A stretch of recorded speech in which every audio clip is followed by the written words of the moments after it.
اب میں سلیمان بھائی سے یہ تھوڑا گزارش کروں گا کہ کچھ فقہی مسائل اور عوام کی غلط فہمیاں جن کے بارے میں لوگوں کی غلط فہمی ہوتی ہیں کہ کیا اس کے بارے میں روزہ ٹوٹ جاتا ہے، حالانکہ بعض معاملات ایسے ہوتے ہیں کہ ان میں روزہ نہیں ٹوٹتا، اور بعض معاملات ایسے ہوتے ہیں جن میں روزہ ٹوٹ جاتا ہے تو عوام کو پتہ نہیں ہے، بیچاری عوام علم کی کمی کی باعث اور اپنے روزے ضائع کر بیٹھتی ہے۔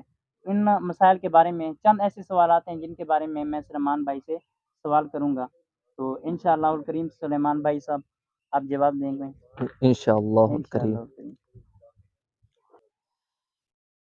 سلیمان بھائی، لوگوں کی غلط فہمی ہوتی ہے کہ قے آنے سے، الٹی آنے سے یا پھر احتلام ہونے سے روزہ ٹوٹ جاتا ہے، تو آپ اس کے بارے میں ہماری رہنمائی فرمائیں کہ کیا قے آنے سے اور احتلام ہونے سے روزہ ٹوٹ جاتا ہے؟ الحمدللہ رب العالمین والصلاة والسلام علی اشرف الانبیاء والمرسلین، اما بعد فاعوذ باللہ من الشیطان الرجیم، بسم اللہ الرحمن الرحیم۔ آپ نے بہت ہی اہم سوال کیا کہ یہ عوام میں غلط فہمی پائی جا رہی ہے کہ قے آنے سے یا احتلام وغیرہ ہونے سے روزہ ٹوٹ جاتا ہے، تو یہ سراسر عوام اس بات پر غلط ہے کہ احتلام آنے سے اور منہ بھر قے آنے سے اگر وہ خود از خود الٹی آئے جو منہ بھر کے ہو تب بھی روزہ نہیں ٹوٹے گا۔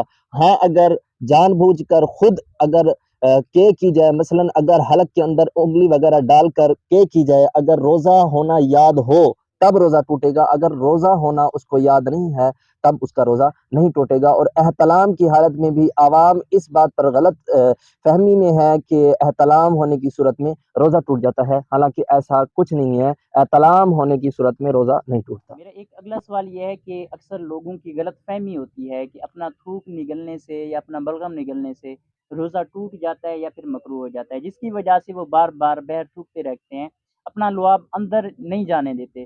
ایسی صورتحال میں ہماری رہنمائی فرمائیں کہ کیا روزہ ٹوٹ جائے گا یا نہیں؟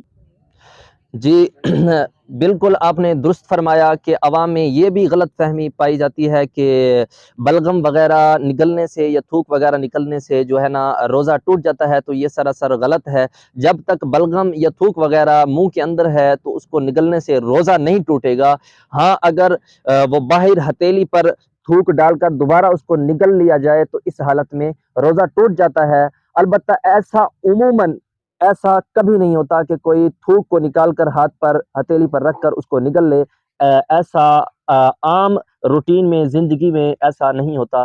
تو جواب یہی ہے کہ بلغم اور تھوک وغیرہ نکلنے سے جب تک منہ میں ہے تو روزہ نہیں ٹوٹے گا۔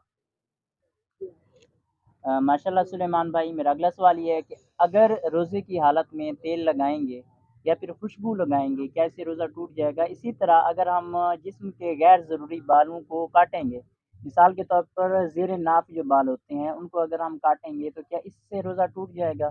کیا روزے کی حالت میں تیل لگانا، خوشبو لگانا یا پھر زیر ناف بالوں کو کاٹنا اس کی اجازت ہے یا نہیں ہے؟ بسم اللہ الرحمن الرحیم۔ جی آپ نے بہت ہی اہم سوال کیا جو عوام کے اندر اس کو غلط ہنٹ دی گئی ہے اور غلط نظریے سے اس کو استعمال کیا جاتا ہے کہ تیل وغیرہ لگانے سے یا سرما وغیرہ لگانے سے یا زیر ناف بڑے ہوئے بال جو ہیں وہ کاٹنے سے روزہ ٹوٹ جاتا ہے۔ تو یہ سراسر یہ غلط فہمی ہے کہ زیر ناف بڑے ہوئے بالوں کو کاٹنے سے روزے میں کچھ حرج نہیں ہے، روزہ بالکل نہیں ٹوٹے گا۔ اور تیل لگانے سے یا سرما وغیرہ ڈالنے سے تو روزہ نہیں ٹوٹے گا۔ البتہ کاجل کا جو حکم ہے آنکھ میں ڈالنے کا وہ الگ ہے، تو اس سے جو ہے نا بچا جائے، کاجل وغیرہ آنکھوں میں ڈالنے سے اس سے اجتناب کیا جائے۔ اور البتہ جو تیل لگانا ہے یا خوشبو لگانا ہے یا زیر ناف بڑے ہوئے بال کاٹنے ہیں تو اس سے روزے میں کچھ حرج نہیں ہے، روزہ ہو جائے گا۔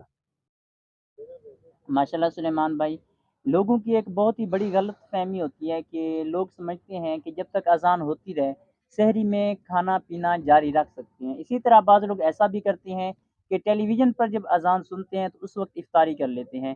ایسی صورتحال میں کیا حکم ہے؟ سحری کا وقت ختم ہو جائے، سحری کرنا جو ہے وہ بند کر دیں، اور اذان کا ایسا جو لوگ کرتے ہیں کہ اذان شروع ہونے کا انتظار کرتے ہیں اور جب تک اذان ختم نہ ہو جائے یا ٹیلی ویژن پر جو ہے نا اذان سنتے ہیں، تو کہتے ہیں کہ ہم جب تک ٹیلی ویژن پر اذان ہوتی رہے گی تو ہم اس وقت تک جو ہے نا روزہ جو ہے سحری کرنا جو ہے بند نہیں کریں گے، تو یہ سراسر غلط۔ جب سحری کا وقت ختم ہو جائے تو کھانا پینا بند کر دیا جائے، تو اذان کا انتظار نہ کیا جائے، تو یہ سراسر غلط فہمی ہے عوام کی کہ اذان کا انتظار کرتے رہتے ہیں اور اذان تک سحری کرتے رہتے ہیں، تو اپنے روزوں کو برباد کرتے ہیں۔ خدا را ایسا نہ کریں، آپ جب سحری کا وقت ختم ہو جائے تو آپ سحری کرنا۔ سلیمان بھائی آپ نے بڑی تفصیل کے ساتھ جواب دیا، اللہ تبارک و تعالیٰ آپ کے علم میں اضافہ عطا فرمائے اور برکتیں عطا فرمائے۔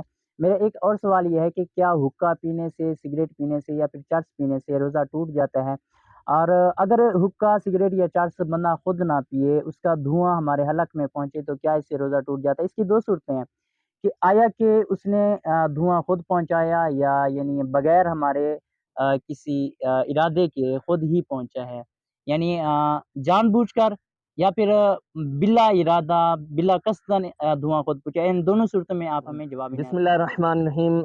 آپ کے سوال کا جواب یہ ہے کہ اگر قصدن ارادے سے سگریٹ یا تمباکو نوشی اگر کسی نے پی، اس کا دھواں حلق میں گیا تو اس صورت میں اس کا روزہ ٹوٹ جاتا ہے۔ اگر بلا ارادہ اور بغیر قصدن بغیر ارادے کے اگر دھواں اس کے حلق میں چلا جائے تو اس صورت میں روزہ نہیں ٹوٹے گا۔ ماشاءاللہ سلیمان بھائی، بعض لوگوں کی غلط فہمی ہے کہ وہ سوچتے ہیں کہ اگر ٹھنڈک کے لیے نہایا یا پھر کلی کی یا پھر گیلا کپڑا ہم نے اوڑھا، ایسی صورتحال میں روزہ مکروہ ہو جاتا ہے۔ ایسی سے آپ اس معاملے میں ہماری رہنمائی فرما دیں۔ بسم اللہ الرحمن الرحیم۔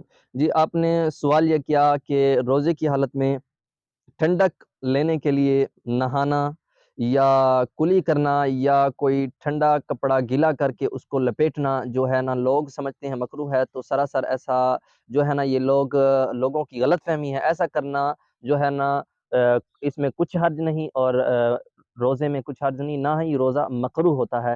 تو ہاں اگر پریشانی ظاہر کرنے کے لیے ایسا کیا جائے تو ایسا کرنا جو ہے نا جائز نہیں ہے۔